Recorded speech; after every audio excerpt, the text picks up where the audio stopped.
You are looking at Julian's pronunciation guide, where we look at how to pronounce better some of the most mispronounced words in the world, like this other curious word. But how do you say what you're looking for today?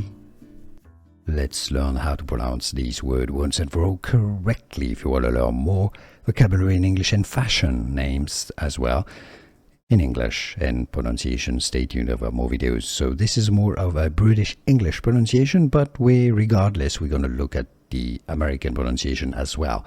Trousers is how it's be said in the UK. Trousers.